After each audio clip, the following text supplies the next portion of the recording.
শ্রীমঙ্গল বাংলাদেশের উত্তর পূর্ব প্রান্তে সিলেট বিভাগের অন্তর্গত সবুজের মরণ একটি জেলা, যা বাংলাদেশের চায় রাজধানী নামে খ্যাত। এখানে রয়েছে প্রকৃতির অপূর্ব সৌন্দর্য মেলবন্ধনে গড়ে ওঠা মনোমুগ্ধকর চা বাগান, রয়েছে নৈসর্গিক মাধবপুর লেক, নাট্যবিরাম রাবার বাগান, মঞ্জুরন ও শমশেরনগর গফ মাঠ, দেশের প্রাচীন রেইনফরেস্ট হিসাবে পরিচিত লাউয়াছড়া জাতীয় উদ্যান, রয়েছে শ্রীমঙ্গলের পরিচয়ের প্রতীক চা কন্যা ভাস্কর্য। এছাড়া এখানেই রয়েছে বিভিন্ন উপজাতিদের বসবাস, যা ভ্রমণ পিপাসু মানুষের কাছে এর সৌন্দর্য প্রতিনিয়তই মুগ্ধ করছে। তাই তো আজকের এই ভ্রমণ গল্পে আমি আপনাদের দেখাবো এই চায় রাজধানীতে কিভাবে যাবেন, কোথায় থাকবেন, খাবেন আর কতই বা খরচ পড়বে তার সম্পূর্ণ একটি ভ্রমণ গাইড। আমার এবারে যাত্রাটি শুরু হতে যাচ্ছে ঢাকার সায়দাবাদ বাস টার্মিনাল থেকে। এই পথে আমি বেছে নিয়েছি হানিফ পরিবহনের একটি নন এসি বাস, যার ভাড়া পড়েছে 570 টাকা। তবে বাজেট যদি একটু কম রাখতে চান সেক্ষেত্রে রূপালী পরিবহনে করে যেতে পারেন, যার ভাড়া পড়বে মাত্র 300 টাকা। আবার চাইলে ট্রেনে করেও যেতে পারেন, সেক্ষেত্রে টিকিট 10 দিন আগে থেকেই অনলাইনে কেটে নিতে হয়, যা শ্রেণী ভেদে বাড়া হয়ে থাকে 275 টাকা থেকে 988 টাকা পর্যন্ত। রাত 11টা বেজে 10 মিনিট আল্লাহর নাম নিয়ে আমাদের বাসটি ছুটে চলল সবুজের টানে শ্রীমঙ্গলের উদ্দেশ্যে। যাত্রাপথে আমাদের বিরতি দেওয়া হলো আশুগঞ্জের রাজমণি হোটেলে। জেনে রাখা ভালো, হাইওয়ে রেস্টুরেন্টগুলোতে খাবারের দাম বেশ চড়া, তাই খাবার খাওয়ার আগে অবশ্যই দরদাম দেখে নেওয়াটাই বুদ্ধিমানের কাজ। প্রায় 20 মিনিট যাত্রা বিরতি শেষে আবারও আমাদের বাসটি ছুটে চলল শান্তির খোঁজে শ্রীমঙ্গলের উদ্দেশ্যে। ঘড়িতে সময় সকাল 6টা বেজে 2 মিনিট, আর আল্লাহর অশেষ রহমতে আমি রয়েছি এখন ঠিক শ্রীমঙ্গলের চৌমুহনী মোড়ে। বাসটি কিন্তু আমাকে ঠিক এই চৌমুহনী মোড়ে এখানেই নামিয়ে দিল। আপনারা যারা ট্রেনে করে আসবেন তাদেরও কিন্তু গন্তব্য এই একই জায়গায় হবে। আসলে এই সোজা পথটি দিয়েই কিন্তু শ্রীমঙ্গল রেল স্টেশন, আর এখানেই আসলে অ্যাভেলেবেল আসলে জিপ কার, তারপরে সিএনজি পেয়ে যাবেন। আর গাড়ি থেকে নামা মাত্রই কিন্তু বিভিন্ন ধরনের আসলে বার্গেনিং শুরু করে দিবে।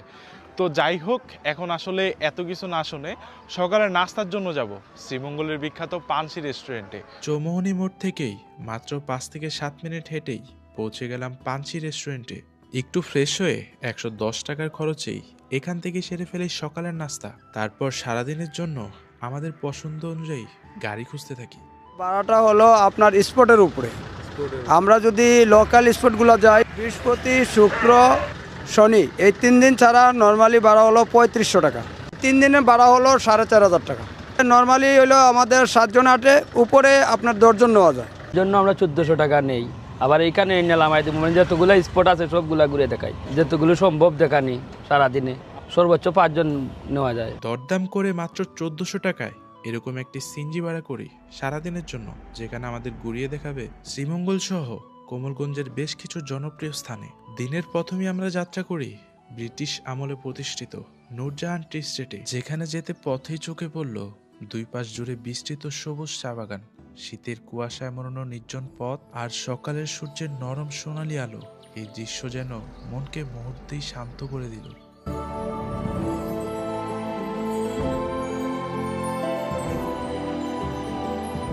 চলে এসেছি দিনের প্রথমে নূরজাহান টি স্টেট, যা শ্রীমঙ্গল শহর থেকে দূরত্ব 7 কিলোমিটারের মতো।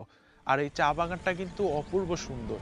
আমার চারপাশে চলে গেছে উঁচু নিচু এরকম সুন্দর অসাধারণ টিলা, তারই মধ্যে চা বাগান, পাখির কিচিরমিচির ডাক আর কুয়াশাচ্ছন্ন যে একটা পরিবেশ, যে পানিটা পড়ে আসলে গাছের থেকে, এটার অনুভব আসলে অন্যরকম হয়ে যায়। আর এই কুয়াশাচ্ছন্ন পরিবেশের মধ্যে যখন এই চা বাগানের মধ্যে ঢুকবেন, পানিটা স্পষ্টই বলে দেয় এই জায়গাটা আসলে কতটা শান্ত। চাইলে উঁচু যে টিলাগুলি আছে ওই উপরেও উঠা যায়, আর অসাধারণ কিছু সুন্দর সুন্দর ছবি ক্যাপচার করা যায়। বাংলাদেশে ঠিক 163-টিরও অধিক চা বাগান রয়েছে, যার মধ্যে এই শ্রীমঙ্গলই রয়েছে 40-টিরও অধিক চা বাগান। আর বোধহয় এই জন্যই বলা হয় এই শ্রীমঙ্গলকে বাংলাদেশের চায়ের রাজধানী, যা বর্তমানে আমি অবস্থান করছি এই চায়ের রাজধানীতে। এই যে সোজাই কিন্তু চলে গেছে সড়কগুলি, আর এই যে চারপাশে কিন্তু উঁচু নিচু অনেক টিলা, চারপাশে আসলে টিলাগুলি রয়েছে। আর এই যে যদি চা বাগানটা দেখায় আসলে যে কুয়াশাচ্ছন্ন অসাধারণ কিন্তু লাগে। মাঝে মধ্যে এই যে সূর্যের যে রশ্মিটা অসাধারণ কিরণ দেয়। এখন কিন্তু আসলে চা উঠানের অনেকটাই সময়, যে চা কিন্তু অলরেডি উঠায় নিয়ে যাচ্ছে, কিন্তু অসাধারণ লাগে কুয়াশার জন্য যে একটা পরিবেশ, অসাধারণ একটা মোমেন্ট। এই যে উঁচু নিচু টিলা, তারই মধ্যে কুয়াশাচ্ছন্ন পরিবেশ, তারই মধ্যে যখন হেঁটে যাবেন উপর থেকে পানি পড়বে, যা শরীরে একটা অন্যরকম অনুভব।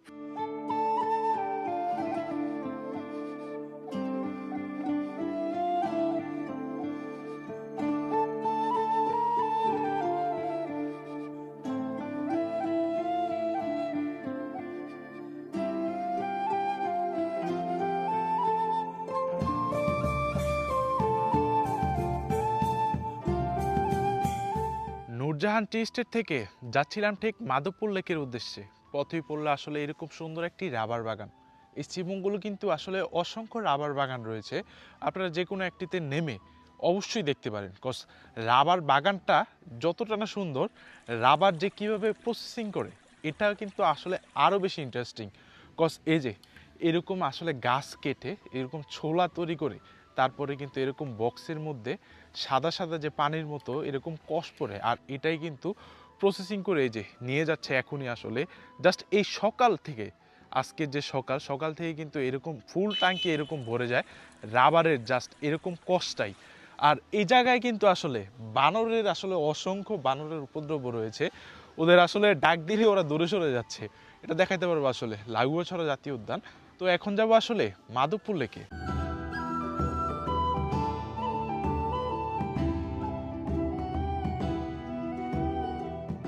চলে আসলাম মাধবপুর লেকের গেটটির সামনে।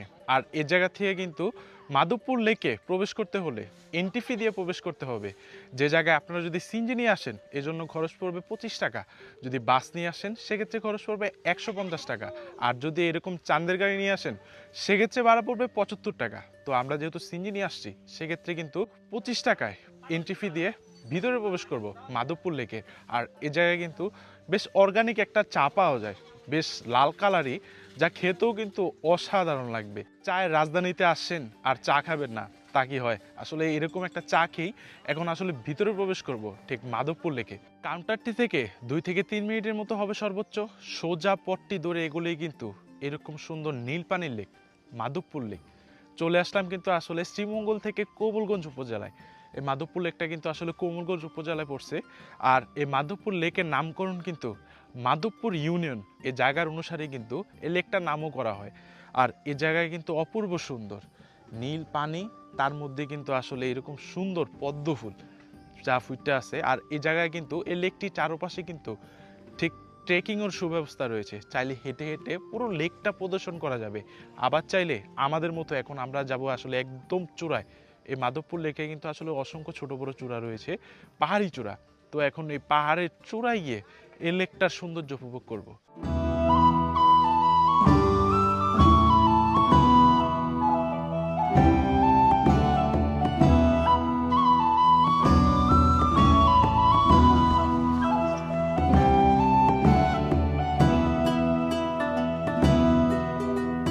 চলে এসেছি একটি ভিউ পয়েন্টে, একটি পাহাড়ের চূড়ায় আসলে, যে জায়গা থেকে এরকম সুন্দর ভিউ উপভোগ করা যায় মাধবপুর লেকের।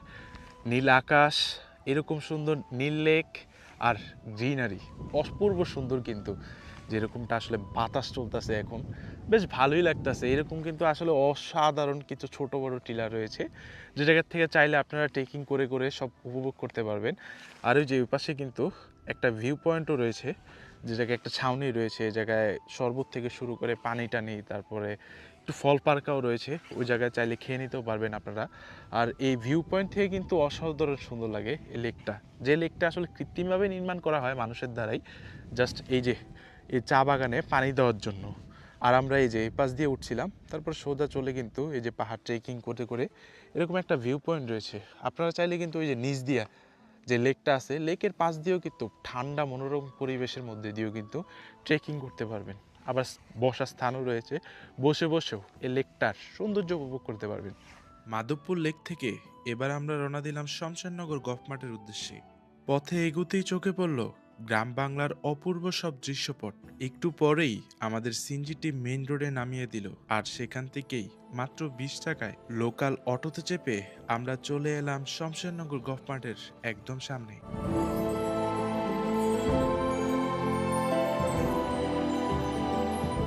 চলে আসলাম শমশেরনগর গফ মাঠ। অসাধারণ সুন্দর কিন্তু এই গফ মাঠটা, আসলে চারপাশে সবুজ আর সবুজ, ঠান্ডা এরকম ছাউনাও একটা পরিবেশ, অসাধারণ সুন্দর লাগবে। আর এটি কিন্তু একটি সংরক্ষিত এলাকা, ব্যক্তি মালিকানাধীন এই শমশেরনগর গফ মাঠটি। এ জায়গায় কিন্তু আমাদের সিনজিটি নিয়ে প্রবেশ করতে পারিনি। আমাদের সিনজিটি কিন্তু শমশেরনগর যে মেন রোডটি ছিল ওইখানে নামিয়ে দেয়, তারপর ওইখান থেকে জনপ্রতি 20 টাকা দিয়ে অটোতে এরকম একটি চলে আসলাম একদম গফ মাঠের সামনে। আর এখানে ঢোকা মাত্রই কিন্তু একদম চোখ ধাঁধালো আসলে ভিউ, চোখ ধাঁধালো আসলে। এই যে এ পাশেও কিন্তু টিলা চলে গেছে, এদিকে বট গাছ, টিলা, অনেকগুলি টিলা রয়েছে, প্রায় 22 একর জুড়ে এই গফ মাঠটি।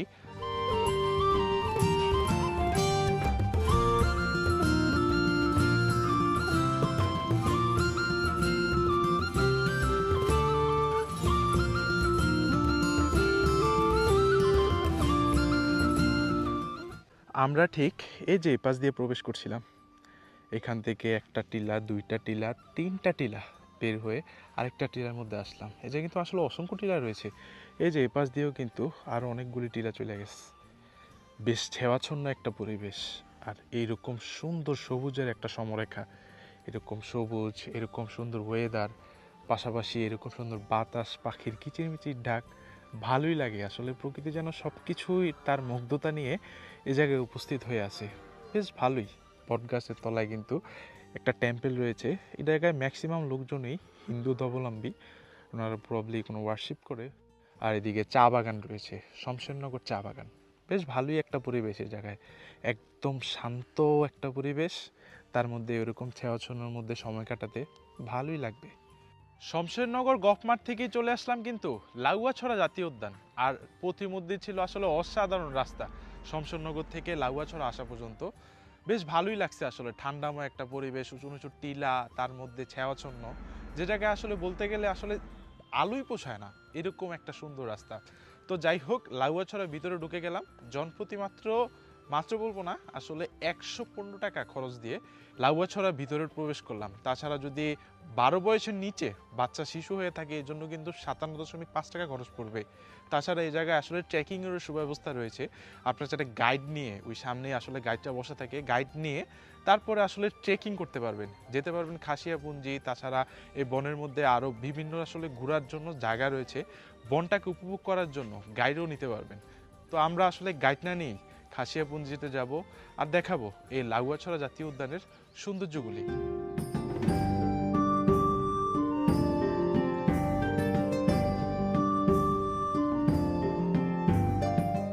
গেটটি দিয়ে প্রবেশ করেই 2 থেকে 3 মিনিটের মতো হবে সর্বোচ্চ, চোখেই পড়লো এরকম একটি রেল ক্রসিং, যে রেল ক্রসিংটা আসলে ঢাকা থেকে সিলেট চলে গেছে।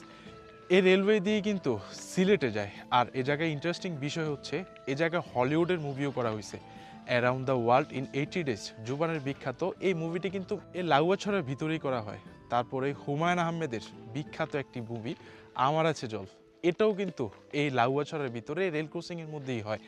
অসাধারণ কিন্তু এই যে স্পটটি, আসলে একদম ছায়াচ্ছন্ন একটা পরিবেশ, তার মধ্যে রেলওয়ে চলে গেছে। আর আপনারা যদি 10:30 থেকে 11টা নাগাদ যদি আসেন, তাহলে কিন্তু এই জায়গাটা দিয়ে আসলে রেলও দেখতে পারবেন। রেল এই জায়গা থেকেই ক্রসিং করবে। বনের ভিতরেই কিন্তু এই যে বানর, এই যে মানুষ খাবার দিচ্ছে, এই জন্য এই যে এই যে বান্দরের কামগুলি, বান্দর যে কিন্তু আসলে অনেকগুলি বানর রয়েছে। এই যে এই পাশেও কিন্তু রয়েছে এক বানরের চাক, এক চাক একদম। অসংখ্য পর্যটক কিন্তু আজকে এই লাউয়াছড়া জাতীয় উদ্যানে কেবল যে মাত্র বানর রয়েছে তা কিন্তু না, এই জায়গায় আসলে বিভিন্ন ধরনের প্রাণী রয়েছে যা চোখে পড়লেও পড়তে পারে। আর যে সুন্দর সাউন্ড, এটা কিন্তু আসলে মনোমুগ্ধকর। এই বনের আসলে একদম নিস্তব্ধ, তার মধ্যে ঠান্ডা একটা পরিবেশ, ছায়াচ্ছন্ন, সূর্যের কিরণও আসলে অনেক সুন্দর লাগে এই লাউয়াছড়া বনটিতে। আর বলা হয়ে থাকে সৌন্দর্যের দিক থেকে সুন্দরবনের পরেই কিন্তু এই লাউয়াছড়া বনের স্থান। আর এখন যাচ্ছি আসলে এই লাউয়াছড়া বনের একদম লাস্টের দিকে যে খাসিয়াপুঞ্জি আছে, ওনারা খাসিয়া জনগোষ্ঠী বসবাস করে ওই খাসিয়াপুঞ্জির দিকে। আর একা একা না ওটাই আমি বেটার মনে করি, চাইলে গাইড নিয়েও আসতে পারেন। যদিও গাইডের এতটা লাগে না, একটাই পথ হারানোর কোনো ভয় নাই, একা আসবেন না, যদি 2-3 জন থাকে বেটার। তো যাচ্ছি এখন খাসিয়াপুঞ্জির দিকে, এরকম সুন্দর নিস্তব্ধার মধ্যে দিয়ে ট্রেকিং করতে করতে।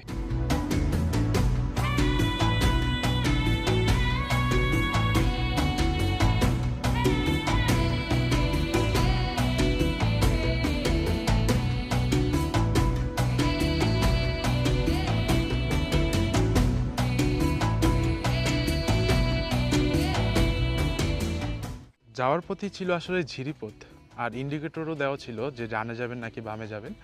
আর তারপরে একটা মাঠ ছিল, আর মাঠটা পেরোলেই কিন্তু এই যে খাসিয়া দেশে পান বাগান। তাদের প্রধান পেশাই কিন্তু হচ্ছে এই পান চাষ।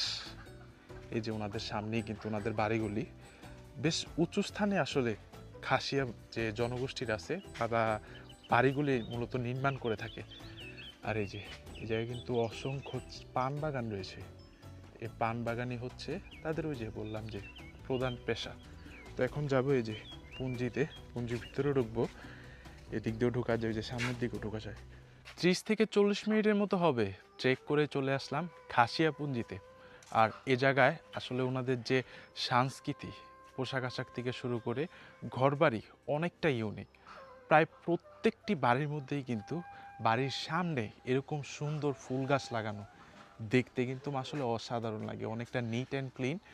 আর এরকম সুন্দর সবুজের মধ্যে আসলে ভালোই লাগে। আর ওই যে বলেছিলাম কিন্তু ওনাদের প্রধান পেশাই কিন্তু হচ্ছে পান চাষ। এই যে প্রত্যেকটা বাড়ির সামনেই কিন্তু পানের যে প্রসেসিংটা আমি দেখতে পাচ্ছি প্রত্যেকটা বাড়ির সামনে। আর একদম সর্বোচ্চ চূড়ায় উঠলে কিন্তু এই খাসিয়াপুঞ্জির দেখতে পারবেন ঠিক একটা টেম্পল, ওনাদের আসলে ধর্ম চর্চা করার জন্য একটা টেম্পল রয়েছে। অসাধারণ কিন্তু এই পুঞ্জিটা। লাউয়াছড়া জাতীয় উদ্যান ঘুরে আমরা ফিরে এলাম শ্রীমঙ্গলে। এখান থেকেই দুপুরের খাবার সেরে রওনা দিলাম লালটিলার উদ্দেশ্যে। কিন্তু প্রবেশদ্বারে গিয়ে দেখা গেল আমাদের ভিতরে ঢুকতে দিচ্ছে না। আমি এখানে ওই যে গেটে আছি, আমার এটা পারমিশন নাই যাওয়ার। এটা বাংলোর এরিয়া না, মানুষজন চলাচল করলে কৈফত দেওয়া লাগে। পরে লোকাল মানুষজন জ্বালানেন গাইড ছাড়া নাকি লালটিলাতে প্রবেশ করতে দেয় না, যা রীতিমতোই সিন্ডিকেট। এখানে চলে এসেছি আজকের দিনে লাস্ট স্পটে, এই যে চা কন্যা ভাস্কর্যের সামনে। এটা কিন্তু আমরা সকালবেলা যখন শ্রীমঙ্গলে প্রবেশ করি তখনই কিন্তু এটা চোখে পড়ছিল। গিয়েছিলাম আসলে লালটিলা, যে লাল পাহাড় বলতে গেলে, বাট আনফর্চুনেটলি ঢুকতে পারিনি। আপনারা যদি রিসেন্ট যদি কেউ যেয়ে থাকেন লালটিলাতে অবশ্যই কমেন্টে জানিয়ে দেন কি জন্য আসলে আমার মনে হচ্ছে একটা স্কেম। আর যাই হোক, তো চা কন্যা ভাস্কর্যটা কিন্তু বেশ ভালোই আসলে, এরকম সুন্দর একটা টেম্পেল, স্বাগত জানাবে চায়ের রাজধানীতে, বেশ ভালোই দিনের লাস্ট মোমেন্টটা। এই যে চা কন্যা ভাস্কর্য দেখলাম, 13 কিলোমিটার পথ পাড়ি দিয়ে শ্রীমঙ্গল থেকে চলে আসলাম। তো আজকে এই ছিল সম্পূর্ণ ভিডিওটি। চা কন্যা ভাস্কর্য ঘুরে সরাসরি সিএনজিতেই করে চলে আসলাম শ্রীমঙ্গল রেল স্টেশনে। এখান থেকে সন্ধ্যা 6টার ট্রেনে করে ঢাকার উদ্দেশ্যে রওনা দিই এবং রাত 11টায় পৌঁছে যাই। যারা শ্রীমঙ্গলে একটি রাত থাকতে চান তাদের জন্য ব্যবস্থা আছে। শহরের ভেতরেই 800 থেকে 2000 টাকার মধ্যেই ভালো মানের বেশ হোটেল পাবেন। আর যদি প্রকৃতির কাছাকাছি থাকতে চান তবে রাধানগরের আশেপাশেই বেশ ভালো ইকো কটেজ ও রিসোর্ট মিলবে, সেক্ষেত্রে দাম কিছুটা বেশি পড়বে। আর আজকের এই ভিডিওটি আমার এই পর্যন্তই। ইনশাআল্লাহ আবার কখনো দেখা হবে নতুন কোনো ভ্রমণ কাহিনী নিয়ে। আসসালামু আলাইকুম।